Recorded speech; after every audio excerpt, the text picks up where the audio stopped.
All right, so I'll admit all.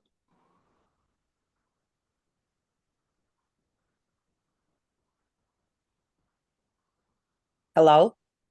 Good evening, everyone. And I will just ask if you can be kind enough to mute yourself upon entry. Thank you so much. Good evening, everyone. This meeting is being recorded so that you are aware. And welcome to the CCRA Zoning Committee, the July meeting, and we will go ahead and get started. It's 7 o'clock. So my name is Veronica Oplins, and I'm one of the co-chairs of the Zoning Committee, and welcome. Welcome to the Center City Residents Association Zoning Committee. The CCRA is a 75-plus-year-old nonprofit civic association. As a nonprofit, we encourage everyone to become a member, which can easily be done through our website. There are several benefits to being a member, one of which is being notified of all proposed zoning changes within our area. The CCRA is the registered and recognized registered community organization, RCO, for our area. Our boundaries are from South Street to JFK and Broad Street to the Schuylkill River. Our committee works as follows. First, applicants are to present. We ask applicants address the specific refusals or referrals. We ask for no interruptions as applicants give their full presentation. After the presentation, the zoning committee will have a chance to ask questions. After the zoning committee's questions are completed, we open the meeting to the community. When addressed, we ask that you state your name and address. We ask that you keep your questions succinct and to the variance being addressed. We also ask that people not repeat others' questions. Instead, if you agree with someone's position, you are welcome to simply state that you agree. If there's a spokesperson for the neighbors, we will ask that this person speak for the group first. After we hear from all applicants and listen to the community comments, our committee meets in a closed session. We vote in one of three ways: oppose, or not oppose with provisos. CCRA never votes in favor of any application. And then our decision is, in a new process, emailed to the applicant's counsel, the city council person, the planning commission, and is uploaded to the ZBA portal. It's also posted on the CCRA website. Importantly, no matter how we decide, if you are concerned with a project, we strongly recommend that you attend the ZBA meeting. That is the best way for you to make your concerns known. The CCRA Zoning Committee cannot express the neighbor's point of view. Only a property owner or aggrieved individual may express their personal concerns to the ZBA. And with that said, we will launch into our first applicant. And our first applicant is 2416 Pine Street. And the refusal is the application for the erection of a balcony and for the erection of one accessory off-street parking space within the property lines, and for the erection of fence and gate located on front property line to an existing single-family attached structure. And the reason for the refusal is that maximum balcony extension from building allowed is 4 feet, proposed is 6 feet 6 inches. Maximum balcony height from grade required is 10 feet, proposed is 9 feet, if I'm reading this correctly, 3 inches. The front fencing and walls, height and opacity allowed is 4 feet and 50% opaque. Proposed is 6 feet and 100% opaque.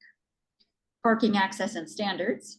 Off-street parking shall not be provided for any single family or two-family use located in the residential parking control area and in this residential zoning district, except for parkway accessed by a shared driveway or rear alley. And finally, accessory parking minimum stall depth required 18 feet, proposed 15 feet, and minimum stall width required 8.5 feet and proposed is 8 feet. So with that, I will turn the floor over, and I believe Mr. Frank Cuthbertson. Yes, thank you. I invite you to share your screen. Okay, can you see that? Not yet. Yes, we can. Okay, good evening, everyone. My name is Frank Cuthbertson from CKG Architects. I am the applicant. I'm also an architect for 2614 Pine Street, which is at the corner of Pine and South Taney Street in the Center City section of Philadelphia. And I just want to quickly go over the refusal again. There's a balcony extension of 4 feet, and then there's the fencing of 4 feet and 50% opaque, which is what we're having to go over. And also for the parking space itself, the owner, okay, Mr. Mark DeCoatsworth, has a business that he works out of his van, and actually his van is part of his business. So I'm going to try, and I'm having trouble doing this. So hold on. Let me see if I can get this right. Okay. Oh, you can see his van right here. This is an older van he's had here for many years, and he works not on site. He works on a different site, but his van's parked here almost every night. And it's been broken into so many countless times. It's been stolen. He's had the catalytic converter stolen. And it's really, it's been hurting his business for many years. So he called me up some time ago. Actually, we started right around COVID, and tried to get this thing through with the zoning department. They were sort of, zoning board was sort of working from home. It was very difficult at first, but we eventually got streets department approval. And what's happening is, I'm just going to go through the pictures. You'll see here's a tree right here where can you see that? We can see that. Okay, so you can see the actual parking is going to have to go right around where my cursor is, because we're so tight here between this point of the cursor and the tree. And I'm going to point that out here. Okay, here's a view. I'm sorry. Here's South Taney Street. Here's Pine Street. So that's his home right there. This is proof that he did mail all the letters out. These are all the addresses, and then we'll get to the drawings. So here's the site plan where you see Pine Street and South Taney Street. Where my cursor is that one tree I was pointing to. So we're going to have to do some demolition here, and you can see his existing rear yard is extremely tight. Getting parking in this yard is so tight because he's limited by the width of the property, which is 15 feet, and his yard itself is only 15.6 from the face of the wall to the fence. On this new drawing here, you'll see we maintain the trees, and we have the turning radius, which the streets department required.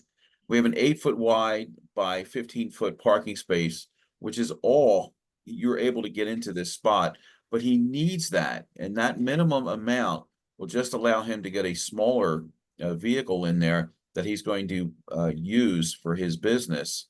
So again, in a case like where we have the 4-foot fence, that was not, I didn't believe that was going to be adequate enough to keep people from trying to break into his vehicle. And so if we go for the 6-foot fence or 6'6" fence, in our case, that should inhibit anybody from taking too much effort to try to break in, because break-ins are a problem with his vehicle. He loves the neighborhood. He's been here for many years. So this was the solution that I came up with to help him solve that problem. Okay. On the elevation end, when you're looking at the rear from the alley, you'll see that this is the steps going up to the alley, and then he'll be parking right here where the cursor is. We have so little space here between the wall and the fence. It gets very tight in there.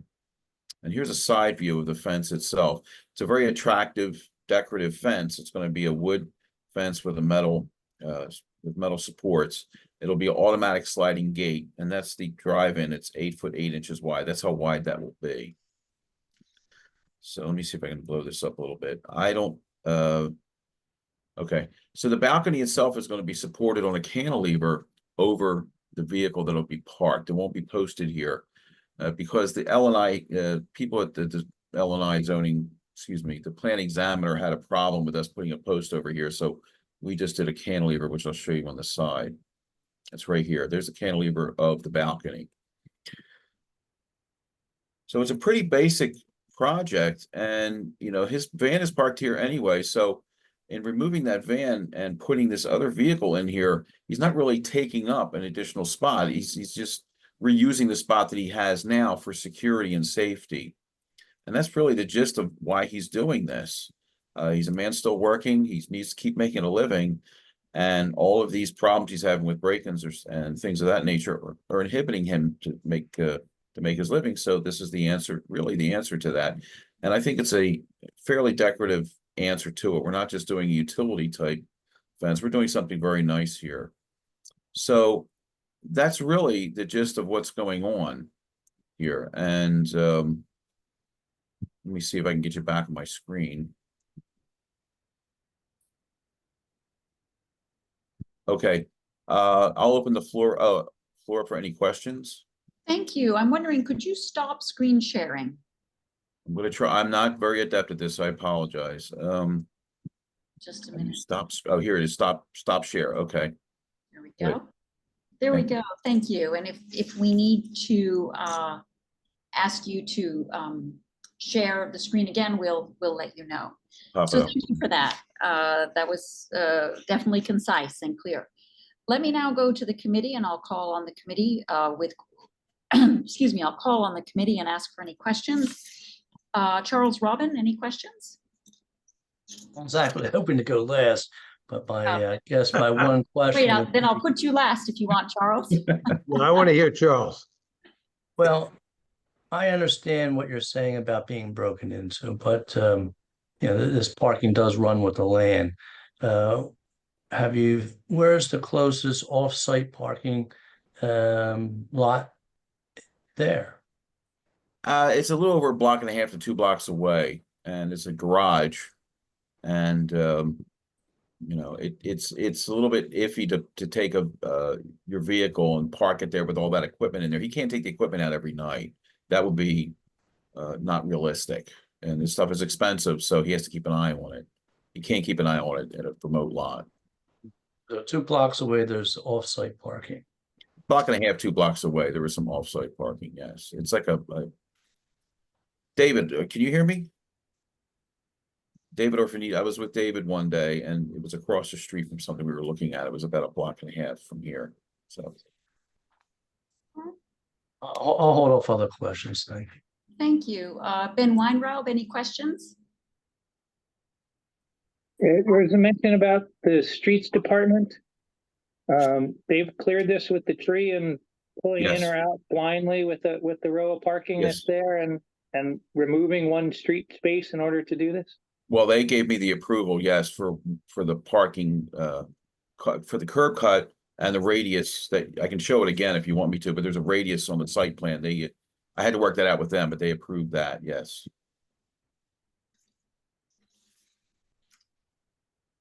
My only question. Thank you. Sylvie Lorente, any questions? Yes, a quick question. What about the neighbors? What do they think of this project? Well, I'm going to ask Mr. DeCoseworth. Mark, are you there? Okay. Mark, I know you sent out all of the letters to all the neighbors, and we have the certified mail to prove that. Well, let's talk about your immediate neighbors behind you. What was their feeling, or what was their feedback on you being able to park here? Okay, so no one has come forward and said anything negative about it to this point. Thank you. Yeah. All right. I don't think the neighbors are particularly pleased, but that's only because we just learned about it. Sure, and thank you so much. And we're going to get to community questions in just a moment. What we're doing right now is we're running through committee questions, and then all the community members who are on this call will have an opportunity to speak and share their thoughts. Thank you. So now let me continue with the committee. This is our standard process. Sam Gordon, any questions? Sam, you're muted.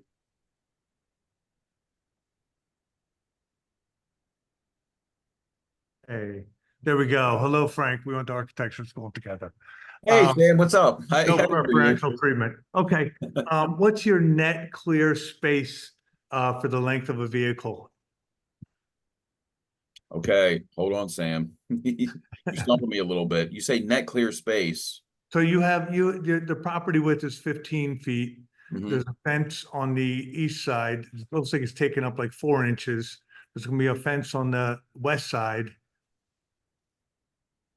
mean, it's roughly like 14, 10 or 11 inches. It's Okay. pretty tight. So, my Subaru Crosstrek is 14 feet, 8 inches. A Chrysler minivan is 17 feet. I hate to do this to you, but the van's not gonna fit. Not the van he has now, the one he will get. He's going to purchase a van that will fit that. He's already shopped around. He's found a few. I don't know exactly what they are, but he's found some. That's why we went forward to this with this. But he's not going to do it until he gets the approval. I mean, he's not going to go out and make the purchase until he gets. Right. I just don't, I did a little quick research here. I cannot find a vehicle that would serve the purpose that's gonna fit in there. So that's my concern. There's vehicles out there that will fit. There's that's not really the issue here. It's just getting the approval. It's not the vehicle. That's really the problem. Okay. Okay, thank you. Next, Ben Zuckerman, any questions? I have some questions about the future implications of this. The first is, as I understand it, if you put a driveway in there, you will be removing what is a legal parking spot on the street. Is that correct? Yes, So there will be one less legal spot on that street. that's correct. And in the future, if somebody doesn't get, who might own the property, doesn't get a vehicle that's short enough to fit in there, part of it's going to be sticking out over the sidewalk, correct? No, you're not supposed to do, you really aren't supposed, well, you can technically say yes, but you're not supposed to leave that out over the sidewalk like that. You have to park it in and park it within your property line, not leave it out like that. It's not. I know, but if somebody The length of in a the future full owns the property exam. and they have a longer vehicle, it's not going to fit in 15 feet. Not if they get a longer vehicle, no. Yeah. Okay. All right. Thank you. Mhm. All right, thank you. I'm going down the list. Rebecca Frisch, any questions? No, thanks. No questions for me. Okay. Doug Miller, any questions?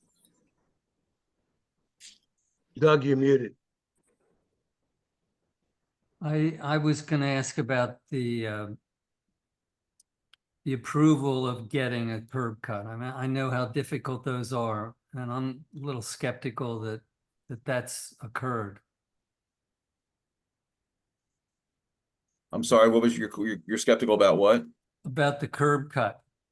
They're difficult to get.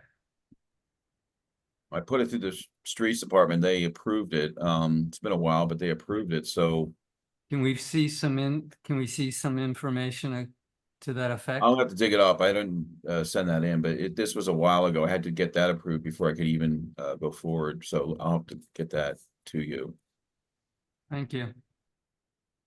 Okay. Thank you. Karen Moskowitz, any questions? Yeah, how many other homes on the street have this type of parking? Or have parking? Are they going to be the only house on the street with the parking? No, there's some townhomes that were just recently built that have parking similar to this, but they're, I mean, yeah, I wasn't sure how far up the block they went, but they all have their own garages, things, and curb cuts and stuff. Mm-hmm. Okay, thank you. Thank you. Bob Lane, any questions? Thanks, Veronica. I actually have a few questions and comments and concerns. Number one, I echo what a couple of people have said, is that having worked with the city, a curb cut for such a narrow curb cut is surprising, and I would like to see documentation on that.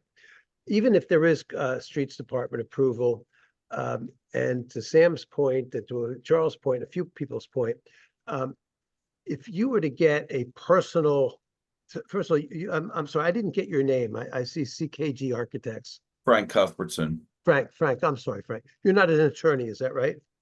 No, sir, I'm an architect. Right, and you referenced David Orphanides, who's on the call. Is he the lawyer for this project?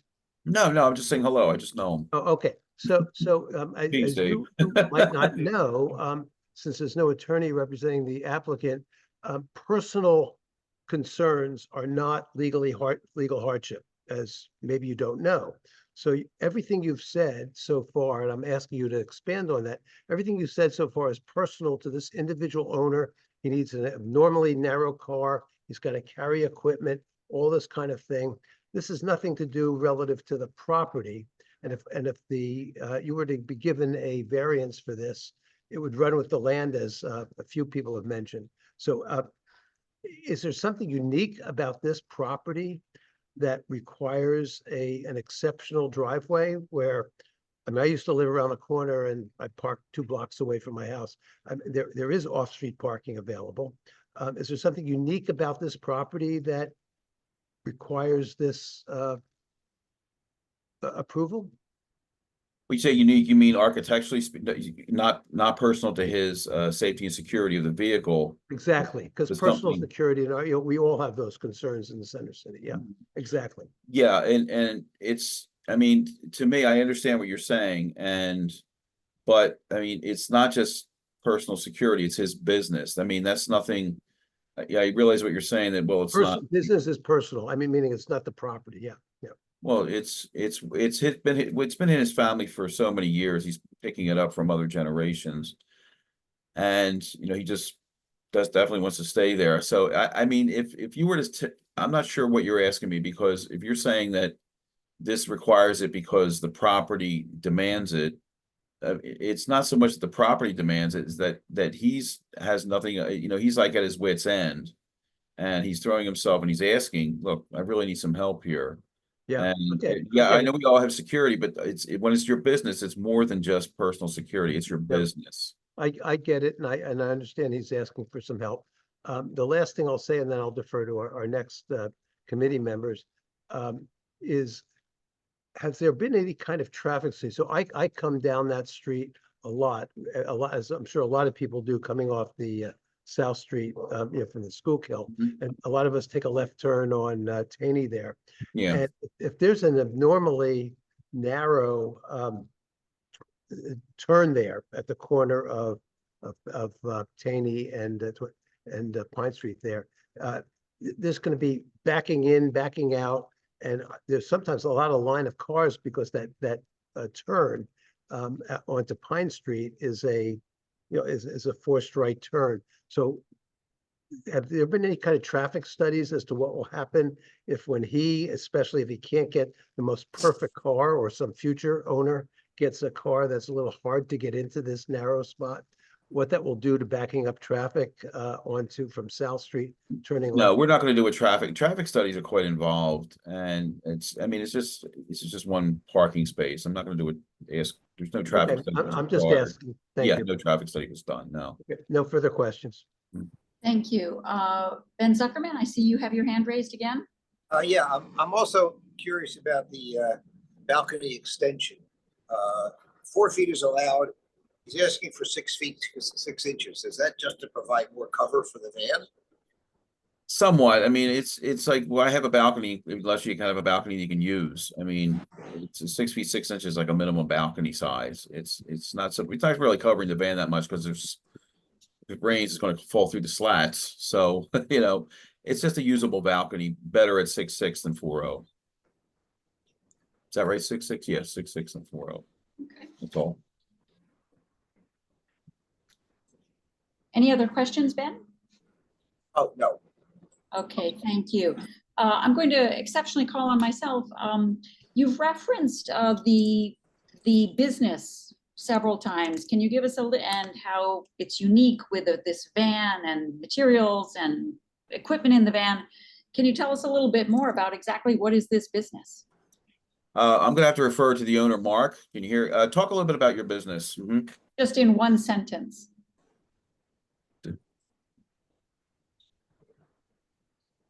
I'm afraid we can't hear you. Mark, can you hear him? No, I'm afraid we can't. Is he Mark, on mute? unmute yourself. See if now. I can't hear. I don't see a mark on the screen. What's his full? Mark DeCoatsworth. Make sure your video's on and your mic is on. I don't see a Mark DeCoatsworth either. I see something like a Galaxy S8 and some other unidentified unidentified. Are you not in? Excuse me. I'm sorry. I don't see a Mark DeCoatsworth. I don't think you've let him in. I don't think he No, says. that's not the case because the waiting room is Everybody's in. empty. He may not be here. Right. He may not be here. All right. I can hear him on my. Well, that I don't know. Well, so thank you for that. Let's move now to community questions. So if Let it go, Monk. Let it go. Sorry. So if you are a member of the community and you would like to comment on 2614 Pine Street, which is the case we're talking about, I ask, could you please raise your hand? And you can find the raise hand feature at the bottom of your screen. I think that there were a couple of people who had expressed interest previously. And unmute yourselves. Okay, so I see Alexander Roderer, so apologies for any mispronunciations, but Alexander, would you please, and Mr. Roderer, I apologize, could you please unmute yourself and state your address and then state your concern, your thoughts, your questions, please. Hi, my name is Alexander Roderer. I live at 412 South Carlisle Street. And I was just going to comment that there was some discussion about concerns about traffic, parking, etc. I wanted to point out that all of Taney Street on the west side, the row of houses just behind this property all have personal garages. So if there were concerns about curb cuts, there are curb cuts about every 5 feet along Taney, which if you biked, as I have many times off of the Schuylkill River Trail, taking that turn on Taney Street, you'll see garage, garage, garage, garage, garage. So concerns about people turning into their parking spots, that already happens along this little chunk of the street. So if that is a concern people have, I don't think that they should worry too much. Just wanted to mention that because I bike along here quite often. So, thanks. All right, thank you. And now I see GA Talk. Apologies for any mispronunciations. Could you please unmute yourself and give us your address? Hi, am I audible? Yes, you are. I'm sorry, this is actually Matt Thomas. GA is my wife, and we're dialed in from her phone. We're also driving, so apologies for some background noise. We live at 416 South 26th Street, which is around the corner from the 2614 Pine address. So very close by.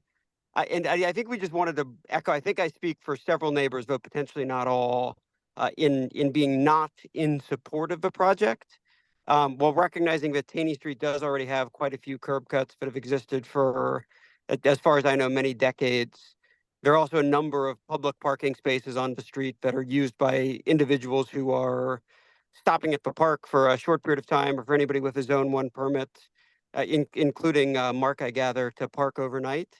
And while sympathetic to the desire for a private space for business needs or other needs, just sort of somewhat philosophically opposed to the idea of removing something that is currently a city asset, namely a public Zone 1 parking space, and privatizing it and extracting, while useful to certainly the current case, also adding quite a bit of value to one individual's home at the expense of sort of public parking that benefits the city, and sort of generally opposed to the idea of shifting the city's asset to a private individual's asset.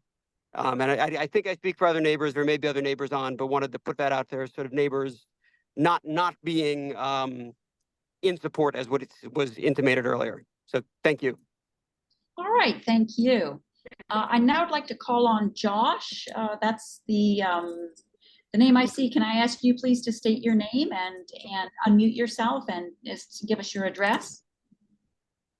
Yeah, hi, I'm Josh Ketchum. I'm at 420 South 26th Street. And, you know, it's hard to make a definitive call on this, but I'd echo what Matt said. And I'd also say that all the houses along Taney, they do have parking, but what has happened, and I think would probably happen to this too is it doesn't just take away one spot. A lot of those stalls, there's space between the two houses where you could park, but they put up no parking signs. And because of this, possible difficult turn and being on the corner, I would imagine that it would take away 2 spots as well. But I, just thought I'd point that out. Okay, thank you.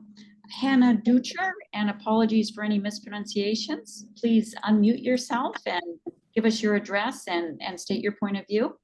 Hello, my name is Hannah Dutcher and my address is 418 South 26th Street. And I echo what Matt and Josh had stated. I think my concern is, again, privatizing something that many people who visit the park and park in the neighborhood is a concern of mine. And also, just not having any parking for a lot of people who visit the park is another concern of mine. The fact that the Schuylkill River Park is well visited with dog owners and basketball players and, people frequenting that park. So I would like to, provide as much public parking for visitors as well as neighbors who don't have reserves for parking. Okay, thank you. That's very clear. Do we have any other property, that is neighbors who live in the vicinity of 2614 Pine Street who wish to comment on this property? Yeah, Veronica, not to interrupt, but I thought somebody would ask, but I didn't. And it's your prerogative. Nothing was asked about the aesthetics of the garage, how it opens, so forth. Does it come out? Does it roll up? Anything of that nature? Is it just open, such? All right, not that I'm terribly interested, but I just thought that you, as chair, may want to know before we vote. Yes, I am interested in knowing. Thank you, Charles. I had that same question. Mr. Cuthbertson, could you speak a bit to the garage? We did predominantly focus on parking. Can you Well, it's tell not really a garage. It's just an open parking space with a sliding gate. It's a decorative wood gate with its metal trim. It's going to be an attractive gate, and it's a sliding gate. It's not a pull up or anything like that. And it's, like I said, these are all over the city, these fences, and he's going to replace the old fence with this new one. And I saw quite a few of them in Fishtown and in Northern Liberties. And I personally use them on some of the work that I've done in Kensington. I'm doing some condos in Kensington, and we've used some of this product there, and it's been very well received. It'll be a nice, attractive feature. Where does it slide, and what is it made out of? Well, it's a composite wood. It's not just a wood, but it's a composite wood. If you're not familiar with composite wood, is a combination of it's a certain type of it's AZEK is a company that makes it, but it's like a fiberglass wood combination, so it doesn't rot, and you don't have to take care of it as much as regular wood. And the metal is it's a primed metal to be finished painted in the field. I don't know if that helps you or not. Can I pull it up on the screen? Is that? Thank you so much. We're actually out of time for this particular project, so this is an important point, but I think that your oral description has been very clear. Thank you for that. Thank you. I see one more committee member has their hand raised, Sam Gordon. I'll let you tuck in a final question. Yep. Frank, your client has a business at 2208 Walnut, and it appears that there's parking there. Is that a parking spot for his business? I'm sorry. 5 Star Cleaning has a retail establishment at 2208 Walnut, a couple blocks away. Look, it appears there's a parking spot behind there. He can't really park there at night. It's not conceivable. He can't do that. I mean, how would he go? How would he get home and get in his van and go over there? He'd have to be traveling over there back and forth in another vehicle to do it. What's the efficiency of that? Okay. He has one vehicle. He just wants to use one vehicle, not 2. That would mean 2 vehicles. Okay. Okay, well, thank you for that. That's very clear. Well, thank you. Let me close with one final question. Are there any other community members who wish to speak? We've run through the committee. I just want to confirm all community members have had the opportunity to speak. All right, well, thank you very much. Thank you all. Thank you, Mr. Cuthbertson, for your clear presentation. And thank you to all who joined to talk about this project. We're now going to move to our next project, which is 1500 to 42 Market Street. And I will read the refusal for it. So this refusal, this is an application for use as a personal vehicle sales and rental with all other uses in the same structure as previously approved. And the refusal is the proposed use, personal vehicle sales and rental, is expressly prohibited in this Center City Overlay District, the Center City Commercial District Control Area. So I'd like to invite the attorney, I believe it's Mr. William Kerr. Actually, this is Sean Livesey here. I'm the attorney on this case. Bill Kerr is also, he's an attorney on the matter as well, and he is on this call, but I'm going to be doing the presentation tonight. All right, well, thank you. My apologies, Mr. Livesey. I'll turn it over to you. No problem at all. And thank you everybody for the time. We appreciate the opportunity. As mentioned, this is the property in question here is 1500 to 42 Market Street. You all would know that as Center Square. It's obviously a large and important, significant building in Center City. It's in the CMX5 zoning district and also within the Center City overlay, specifically the Center City subsection of the overlay.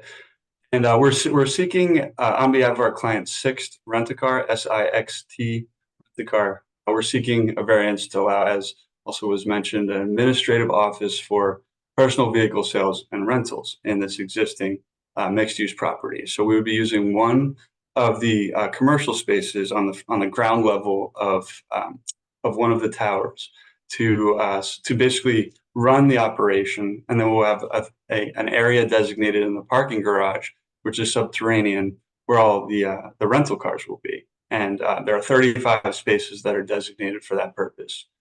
Just so everybody is kind of acquainted with where this is, if you know. Excuse me for interrupting for just a moment. You're aware that you're not sharing your screen? Yes, I'm sorry. I was just doing a little bit of an introduction first, but that's actually a great opportunity for me to transition to that. I'll do that now. So, let's see.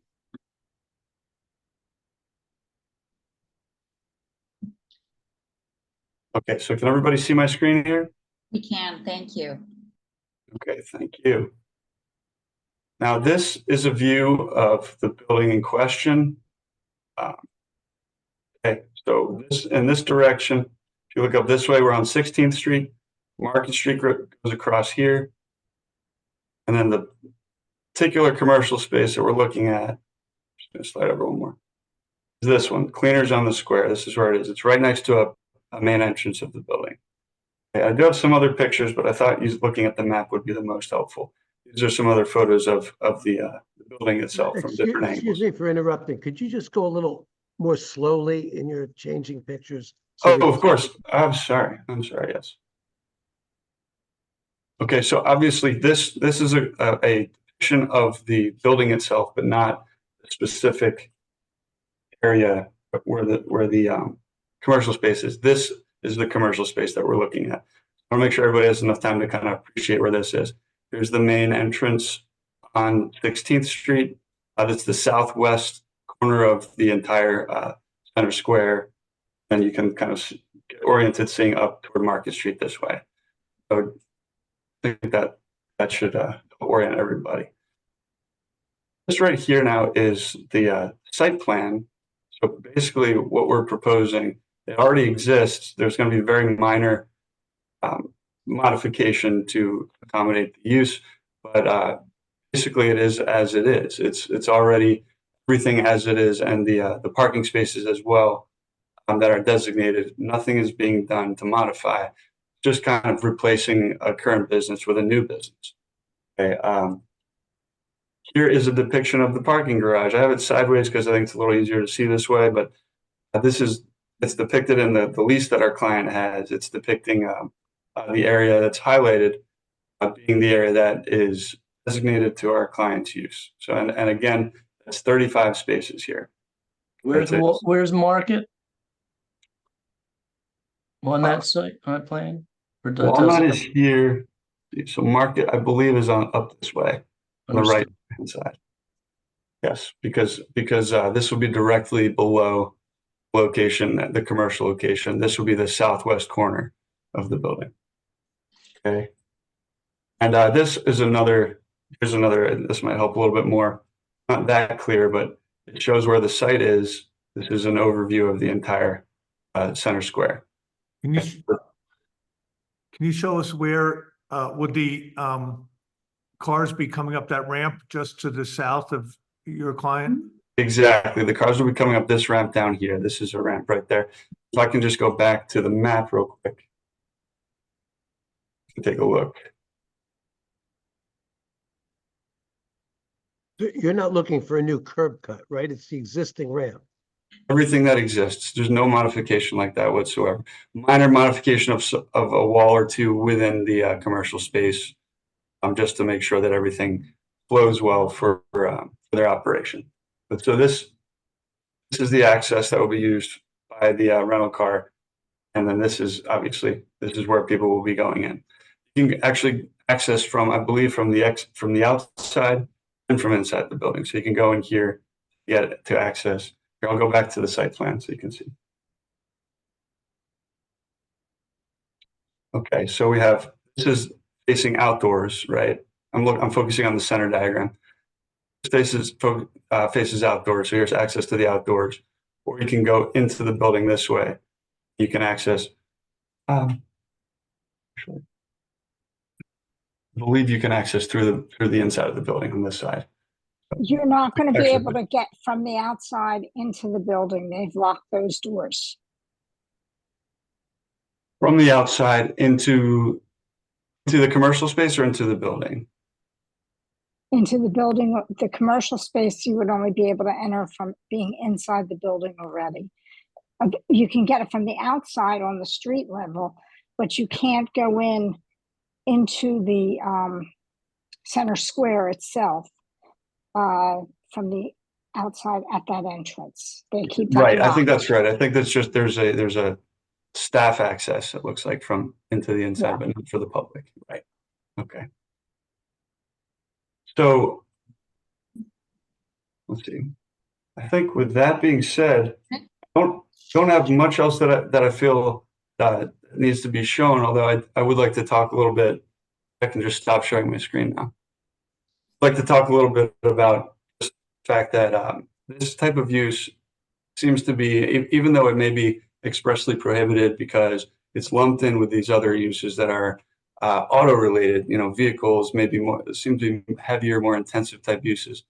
But in our opinion, this is more akin to a retail or a service type use that really is of the ilk that's permitted in CMX5. And really just the inventory is stored in the garage downstairs. It's very similar to a retail in that sense. And then there's the service element with, providing people with, the guidance and helping them to rent the cars.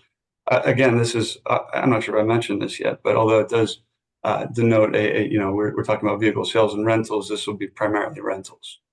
And if anyone is wondering, I'm sure there'll be some questions. I might as well just address this. There's not going to be any sort of work on the cars on site. There won't be any mechanical work, maybe some light cleaning, but not even something that would look like a wash. That would be done off site. So really just this will be done. This will be administrative and then car pickup and drop off. The idea is it will be very convenient for center city residents. It's a useful type of service for people to have, and we think it would be something that would be welcome. So with that said, I'd like to turn it over to the board. All right. Well, thank you for that clear presentation. I'll now turn it to our committee for questions. Charles Robin, may I begin with you? Surely. So I understand the rentals, but you also said there would be sales. Is that correct? So we are asking for permission to do sales, and they do occasionally sell cars once they've gotten to a certain age. But that really isn't part of the process that will be done here. This is really just a rental site. It's a very big company, by the way. Sixt it's over 100 years old. It was founded in the early 1900s. Wouldn't you know it? But there has been some pushbacks on sales in other parts of the city. And here in Center City, there was rentals. There was a car rental at 21st, budget rentals at 21st and Market for a long period of time. Right. What part of the sales is really important to your line of business? Well, if my client were on today, I would ask him to speak about that. My understanding is it's going to be a very limited portion of what's done. I don't think there's going to be, it's not a significant aspect that they're looking at. The rental is the service that they want to provide, the short-term rental. My last question would just be, would you accept a proviso of no repairs, however, it would be legally written, and no sales, I mean, strictly rentals? I think I would have to Just confirm. because of future use. Say that one more time. Just because of future use, your Yes. business is rentals. So if you said yay to your rentals, that's what you're doing. If you said yay to sales and rentals, you guys left, then, it could be a different type of use about coming to us. Yes, understood. Any used car salesman could come in and take over the space and have a variance for sales. Yes, I understand the concern with that. I do understand. I think the idea is that sales and rentals are lumped together by the zoning code. So we're asking for relief that is within that zoning category, but it doesn't mean that the relief that we're asking for is specifically going to include sales. And again, since I'm not privy to the specific business plan for how much is going to be sales, I was only advised that it is primarily rentals. So we can obviously provide more information once I have a chance to speak to my client about that. But and we would accept that that you would include a proviso that it'd be only rentals, of course, over an opposition altogether to our application. Thank you for that. I'd like to call on our counsel, Wade Albert, who's raised his hand. Thank you. So two things. One is that with regard to any provisos, we can discuss them internally, and I can always get back to you, Sean, to discuss if your client is amenable to any provisos that this committee is requesting. The other question I have is, and I don't know if I missed this, is Sixth in operation right now, or is this going to be a new business? Because it's my understanding that the business is up and running right now. Sixth, the company? Well, no, at this location. Not to my knowledge. You're saying that they're currently operating? Yeah, and I asked because I actually work in that building, and I've had a number of people come up to me on the street and ask where I could find Sixth on the premises. So I was just curious to know if this is you're seeking this relief because essentially as opposed to a new business that you're seeking to essentially legalize something that's already in existence.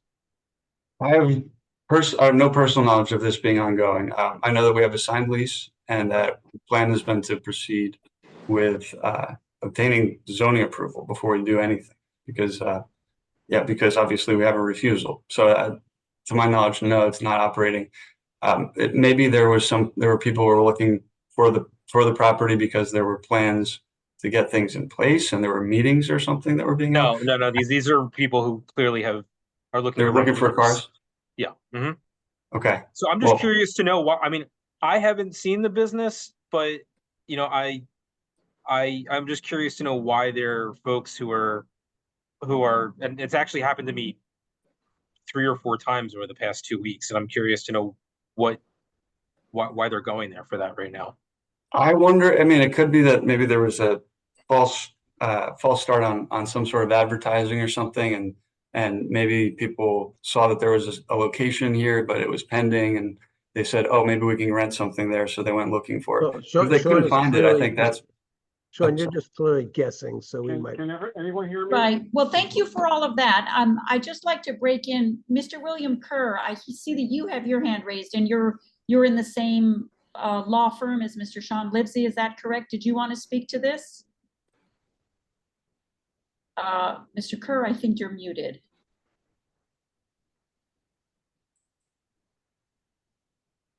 We can't hear you, sir. We can't He hear may you. have raised his hand by mistake. That does seem to be the case. Okay, well, thank you for those clarifications on this question. Wade, Albert, did you have any more points? No. I think we've, all right, great. Ben W, Ben Weinrob, that is, any questions? No, thank you. Sylvie Lorente, any questions? Yes. Did you tell us about the size? I think I mentioned it's an 835 square foot space, the commercial space. That represents, and how many cars does it represent? Will be 35 parking spaces. Oh, 35 cars. Thank you. Okay, thank you. Sam Gordon, any questions? Yes, and I don't know if you can be able to answer this, but I'll give you the opportunity. Walk me through the rental. So I know I rent cars from Enterprise on 19th Street, and I know the process. So they pull up a car right in front of the space. So what's the process? I rent the car. Am I going to go walk down the ramp to the basement? Are they going to bring a car up? Are they going to block the sidewalk to give me the car? Are they going to give me the car on the ramp? Do you know how this process works? I wish I could give you an informed answer on that. I'll have to get back to the group if I can. If obviously there are a couple of questions that I would like to have my client here to help it answer. That's one that my understanding is they will bring the cars up, but I'd have to ask them to confirm. Okay. Yeah. Thank you. Yep. Ben Zuckerman, any questions? Yeah, I just wanted to follow up on what Sam said. Before you rent a car, you usually walk around and you inspect it to make sure there's no damage, there's paperwork. So when you bring the car back, there's the same process. Do you have any idea where those procedures will take place? So that is the question, whether it would be done down in the garage or on, out in front. And I believe I have to ask the client. I really have to ask the client. I really don't want to make a representation that I'm not 100% confident. And just so I understand it, the only way that prospective renters can get to the spots in the garage, they have to walk down the ramp where there are cars coming in and going out? I believe there's an elevator inside the building that they would be able to take down to get to the cars. And that's my understanding of how they would do it. If they had to get to the cars. Okay, thank you. Yep. All righty, thank you. Rebecca Frisch, any questions? Yeah, my questions were really just more operational, because if we're asking for relief, just understanding what is different about this business than what would be typically allowed in this use area. So just, I know you kept talking about work on cars and things of that nature, but is there zone already for any sort of rental of cars? Or sorry if that's maybe not a question for you, but just trying to understand what exactly the ask is in terms of the exception to the rule. I understand that you wouldn't work on the cars, but like, are we talking about a lot of traffic, of people coming in and out a lot more than is typically done in a single curb cut of this nature? I don't know if you can speak to that a little bit further. We're not anticipating any increase in traffic, anything like that. I think the issue is this. We were given this refusal saying that this is expressly prohibited in the Center City Commercial District Center area, even though that's not really what it says in the zoning table 14-502-2 that relates to the Center City Overlay District. The understanding is that this is because it's an auto type use. It's being grouped in as an auto type use, and because of that, I think that's something that is intended to be limited in the Center City Overlay, and I don't think it has to do with the fact that it's rentals per se, and that rentals are the reason that it's precluded, or it's really just the fact that it has to do with cars, with vehicles, and.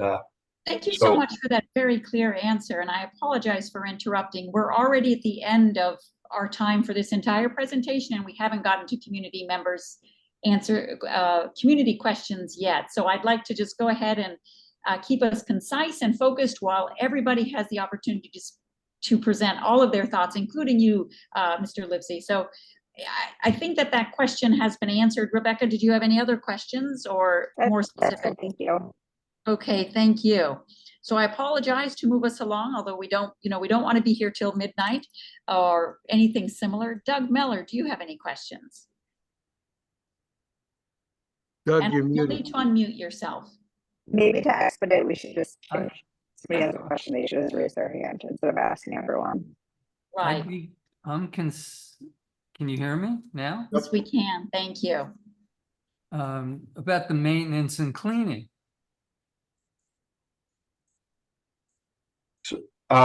Concerned about it being done or where it's going to be done? Yeah, where it's going to be done. Where will it be done? Okay. It will be done off-site. One of their other locations. They would be doing anything else outside of Center City. Anything other than very light cleaning, which again, it's not something akin to a car wash. It would be like a wipe down or a vacuum or something like that. So anything mechanical off-site. And what's the name of the company? Sixt, SIXT. Okay, thank you. All right, thank you. So I think we have Karen Moskowitz and Bob Lane. Karen, you have questions, go right ahead. Yeah, I want to, concern that I have is that, first of all, how many employees are you going to have there on a regular basis? So if people drop off, are you going to be able to have people servicing individuals coming in and then also going to get the cars or to help people to go get the cars? Well, I don't have a specific number that's going to be on site. It would be somewhere between 3 and 5, and they have a massive global operation. So I don't think it's a concern about whether they're going to be able to staff their positions or figure out what they need to do as a business. So I believe I think they have that organized. Okay, and that before they take them back into the garage, are they going to be lined up in the front? If they get busy waiting so they can get people in and out faster? I'm just going to reserve comments on how exactly that portion of it is going to go. Okay. I just need to talk to my client again. I wish I could answer. Okay. Yeah. Okay, thanks. Bob, our final committee member, Bob Lane, any questions? No questions, thank you. All right, thank you. I'd like to now ask for any community members who are interested in speaking to this point. And again, this is the property at 1500 to 42 Market Street. All right.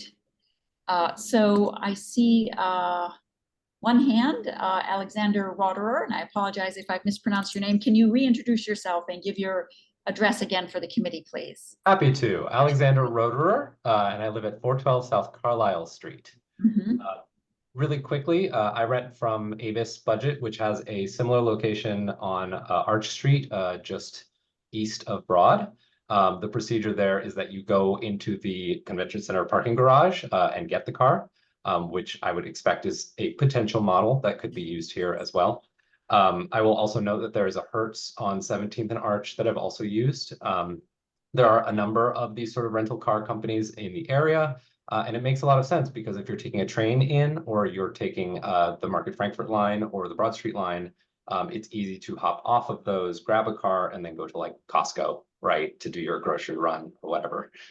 So it makes sense that there are a bunch of rental cars in this area because it allows people to sort of like use public transit to get there, to get a car. Excuse me, Madam Chair, if I could interrupt, this gentleman spoke about a mile away. So to have standing, he has to be somewhat close to the property.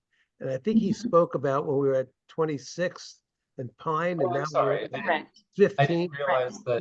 Do you have standing here? What's your location?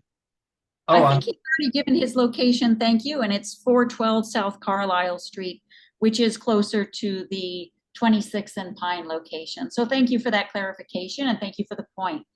Are there any other community members who wish to speak on 1500 Market Street? I'll ask a second time. If there are any community members who wish to speak, I I don't believe so. All right. Well, thank you very much. Thank you, Mr. Livesey, for a very clear presentation and answering many questions. It was a lively discussion. We will close the conversation on this property now. And so thank you for your presentation and thank you for everyone who participated. And now I'll move to our last and third. Thank you all for your time. Thank you.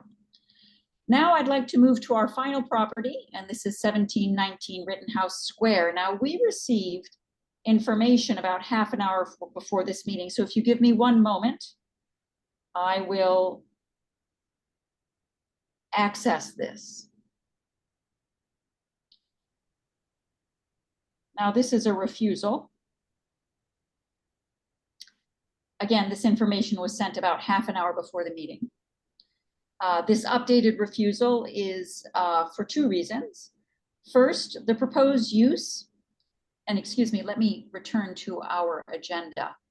This is an application for visitor accommodations in an existing structure. And the updated refusal is twofold. First, the proposed use, business and professional office, is not permitted in the residential district. And the second portion is the proposed use, visitor accommodations, is not permitted in this residential district. So Mr. David Orphanides, I see you're on the call. Yep. I will turn the floor over to you and allow, please feel free to present and share your screen. My name is David Orphanides with Orphanides and Toner. I'm here this evening on behalf of 1719 Rittenhouse LLC, the owner of the property that you see up on the screen in front of you right now. I have with me Ramnik Chopra, who's one of the members of 1719 Rittenhouse LLC, and Steve Black from Harmon Deutsch and Oler Architecture, who have done the drawings and both for zoning purposes and for building permit purposes recently with the permit that was issued and with this application as well. To touch on what Veronica stated, you'll see with the materials that I have, we submitted an application. We indicated that the current use, which I submitted the application for and secured the zoning permit for soon after my client purchased the property in June of 21, was this is an RM1 zone property, to convert it to 3 dwelling units, and with one having a home professional office. We indicated that on the application, that we would be changing to visitor accommodations and a business professional office. Unfortunately, that examiner, when he issued the refusal back in April, as you can see here, only indicated visitor accommodations and both in terms of the proposed use and the refusal. I have a copy of our application right here, which we uploaded through Eclipse, which says the proposed use, visitor accommodations, and then existing permitted approved, the continuation or the continued use of business and professional office. So you can see here, seller business professional office, first, second, third floor visitor accommodations. In addition, when you go on Eclipse and you upload, you can see you have, this is what it looks like for those of you who have not had the privilege, and it is a privilege to go on the Eclipse and do these applications, because if you don't take a screenshot, unfortunately, the only people that can see this is L&I. So I've instructed my staff, along with all my clients and architecture firms, to take a screenshot for instances just like this, where you indicate that it's going to be visitor accommodations and business professional offices. And despite that, this is what we got. So I've been in touch with the examiner for what's now almost 3 months. They wanted me to do an amended application, amended refusal. Finally kind of told them how it needed to be. And today, and apologies, Veronica, but we just got this literally today because I was getting a little upset that we were going to have a meeting tonight without a correct notice of refusal. He updated it to include what we indicated on our application, which was both of those uses, and both of which, because the property is zoned RM1, are not permitted. As you can see right here in the zoning table, neither business and professional offices nor visitor accommodations are permitted. Just for clarification purposes, when we did our notice, I did indicate at the project description, I was very clear that the change of use was to visitor accommodations and business professional office, indicating what the current permitted use was, the 3 residential units and the home business professional. However, I wasn't sure whether the examiner was or wasn't going to issue a refusal for the business and professional office because of the prior home business professional, although that's a residential use. I didn't know. So I did not indicate that as an additional refusal on the notice, but did indicate both of the proposed uses. And by the way, that certificate of that 14303 went up to 554 addresses back at the beginning of July. So real quickly, getting back, here's the property. My client, under a different LLC, owns the Franklin on Rittenhouse, 1711 to 17 Rittenhouse Square, which is the property that's located right next door to us. You can see here's the property at Rittenhouse Square and Mozart Place. It extends through the Schubert Alley. Mozart Place used to be South Bouvier. Schubert used to be Latimer Street. And here you can see the existing hotel that they have that's been permitted for a long time, been to CCRA for many different iterations as it's expanded over the years. My client had the opportunity, as I indicated in 21, to purchase 1719, which they did. And after they had the temporary, I would say temporary, but interim zoning approval for the 3 units with the home business professional office while they were preparing for and now going through this process to convert this from, and I'll show you floor plans.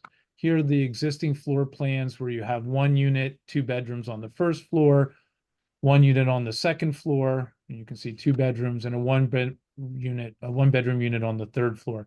It's 3 stories at the front. You can see it right here. Drops down to 2 stories in the rear. I'll show photographs as well. The proposed floor plan is to create 7 units, 7 beds.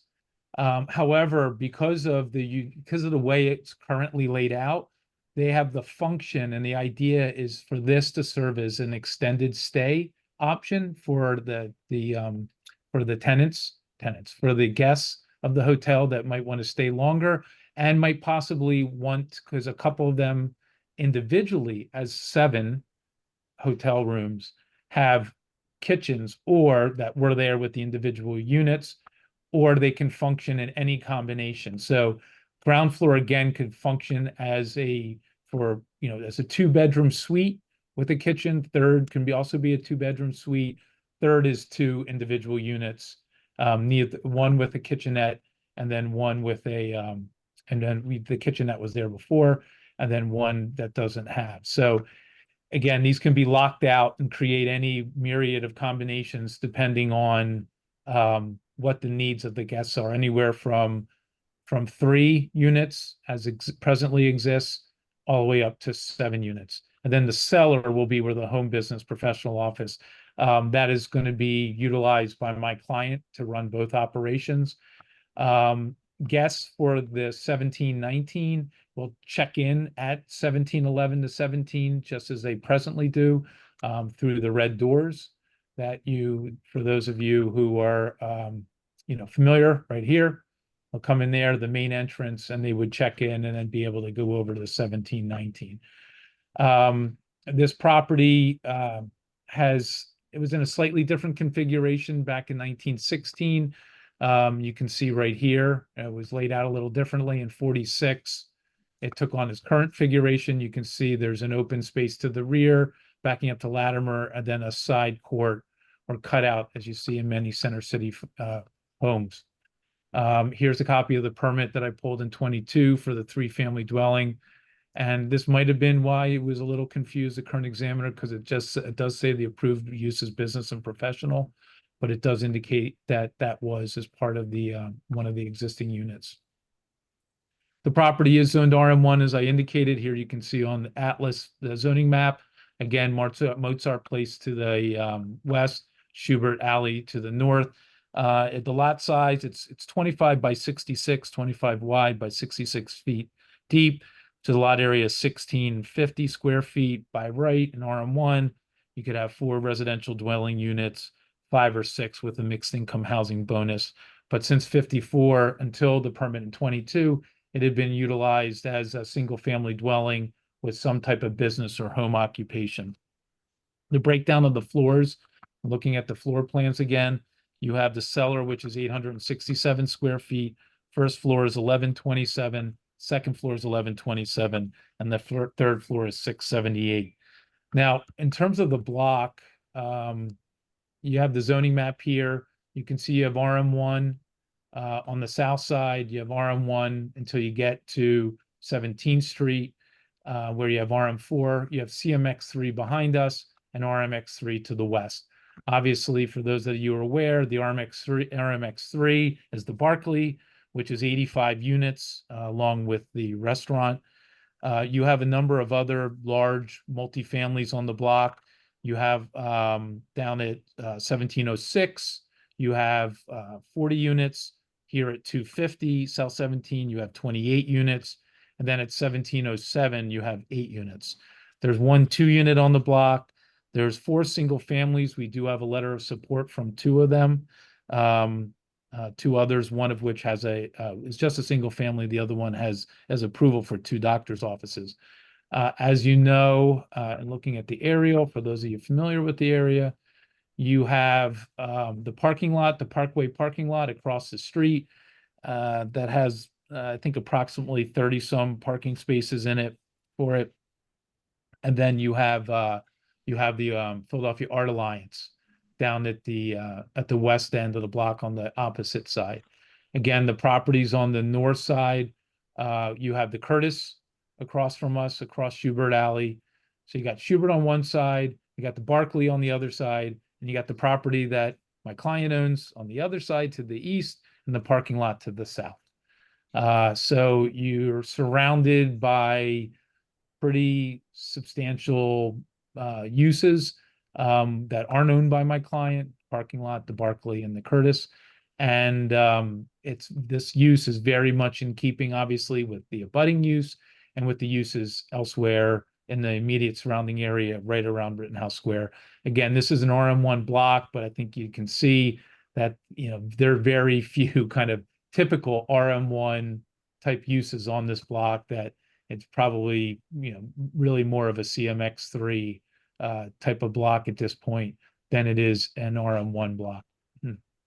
Again, well, forgive me, I need to break in. I just need to let you know we're just over time for how we have scheduled for presentation. So I want to give you time to include on any final points as you wrap up. Anything that you would like us all to know on this. Sure. So as I mentioned, we have the letters of support. Here's the letter of support from the parking lot at 1728, 1712, and 1714, which are the 2 single families. That letter is signed by Eric Cassaway, who's the director of asset management for Allen Dom Real Estate. And then we also have, obviously, my client at the abutting property to the east at 1711 to 17 fully supports his own project. So, but it is an abutting, and I'm trying to follow the rules, CCRA's rules, and get all the position letters from the adjacent and abutting property owners. So obviously with that qualifier, I do present that letter as well. We did reach out to the Curtis and to the Barclay Condo Association, and we're trying to secure position letters from them, but we have not as of this time, but we will continue to do so. And if we secure them, we will forward them along to you. But I'd be very surprised if there was any issue with this very low density use that's very much in keeping with the surrounding properties, and will have probably less of an impact on those 2 properties than what the existing multifamily use could have, hasn't had, under my client's ownership, or could have if it were fully developed, as it could under the zoning code. So with that, we feel that there's a hardship here. It's kind of like a Valley View case. The use is very much in keeping with the other uses on the block. Feel there's a hardship here not to utilize it for what we're looking to utilize it for, and it doesn't have any of the negative impacts that would warrant a denial of a variance, and in fact warrant the granting of a variance in this case. And I thank you, and both my client, and Steve Black from Harmon Deutsch are here to answer any questions that you may have. While you're still sharing, can you bring up the floor plans again, specifically the third floor? Absolutely. There you go. Can you see that all right? So you want me to zoom in? Zoom in on the top floor? Sure. Yep. More, or is that enough? There we go. So the roof deck on to the north, that would be available to people renting the property? So that roof deck is presently permitted. However, the intention, and so we show it, we don't call it out, but for insurance purposes, I did address this with my client because we were going to include it with the application, because although it is in its existing condition, it is permitted already because it was accessory to a residential RM1, which is permitted. Once it's accessory to a commercial use, except in zoning districts of which this is the commercial zoning districts, which this is not, it requires a variance. So I asked that question, and the intention is to lock this for insurance purposes and not have it available for the guests to utilize. Okay, thank you. We did show it as an existing condition. I didn't, because I think it's for anybody who's walked back there, you can see the railing, you can see it in the pictures, but we don't have any intention to utilize it as part of this operation. And my client, Ramnik Chopra, is on the Zoom and can confirm that if you'd like to hear it from his own mouth. So we could exclude that in our approval? Yeah, it's not part of the application. We discussed it and we are not including it at this. I don't think there's any intention to do it in the future. It's not intended as part of this application. It's not included as part of this application, and we don't intend to use it, and it actually will prevent using it during the operations if this is approved. Thank you. All right, thank you. Sam Gordon, any other questions? Yeah, so is this going to be run independently of the Franklin or as part of the Franklin? It's going to be part of the Franklin. So unlike the neighboring property that's connected interior, so this won't be connected interior. Nope. And I asked that question as well. You can tell there's an architect asking those questions. So no, there is no breaches at the present time between here and to it's 1717, and I don't believe there's any intention to do that at any point in the future. We had discussed possibly breaching at the cellar level, because of how the cellar is used here as an office and because of the kind of storage type uses where it's being utilized at 1711 to 17, but that's not on the table right now. If we were to do that, I believe we'd have to submit to L&I for a unity of use from a zoning standpoint and possibly go to the Board of Building Standards for some type of variance. But you can see that all the walls are showing solid to the. But I mean, Franklin's doing a great job and it's a great amenity in the neighborhood. But this is going to be basically run by the Franklin. It's not like a separate Airbnb. No. It's being run by my client. I asked them that specifically. They will, as I mentioned, they will go in through the red doors, check in the main lobby there, just like they would in any of the rooms that you have. And by the way, I have some nice press from the Philadelphia Weekly. That's now one of the best boutique hotels in Philadelphia. Great images of all the rooms. It's going to be the same type of stylized, really beautifully well-appointed rooms that you have in the existing hotel. It's just, again, the idea is because of the floor plans, it's kind of like and I think we all know it, like AKA, where they have the extended stay. And here you have the option because you do have the kitchen here. You have the kitchen here, and then you have the kitchen cooking options here, where either somebody can have just this one unit here, this one unit here, this one unit here, stay longer if they want to cook for themselves. And then again, with these doors that you see here and here, you can put these two together. You can put all three. So it's very functional. Okay. Okay, thank you. Sam Gordon, any other questions? No, thank you. Wonderful. Charles Robin. Yes, Dave, as always, a very thorough presentation. Thank you. In a nutshell, you're telling us is actually an extension of the Franklin Hotel with apartments. So these 3 to 7 units, however you want to configure them, could be used for overnight stay, 3 nights, or 6 to 12 months. Is that correct? Well, technically I mean, it's a different category if it's longer than 30 days under the zoning code. So, and under the housing code in Philadelphia. So I think the concept is for it to be less than 30 days because then it becomes a different animal. It's Right. no longer visitor accommodations at that point. Yeah, it becomes an apartment, so. Yeah, it becomes a residential dwelling unit. So, Right, and you had to have. and then we're back to what we have now. So, I mean, that's clear. We have that already. So that's not what we're looking. This is an extension of the Franklin Hotel. It's an extension of its operations. It's not a physical extension Of the operations. to the other. Yes, it's not a physical, but of the operations. Yes, it's just something else to offer for people coming into Philadelphia for its guests than just a single room, having a single room with a kitchen or having a room like more of a suite that you don't have available in the existing hotel. Thank you. All right, thank you. Ben Weinrob. Yeah, great, thank you. Just one quick question. You mentioned across Schubert and across 17th, all the red you see on the zoning CMX3. Hypothetically, if it was CMX3, just for clarification, maybe for myself and others, if it was that, you could just get a use permit and some kind of license and you wouldn't need a zoning variance, correct? Correct. Yeah, visitor accommodations is permitted in CMX3. I have the residential table up. I thought I might have commercial as well.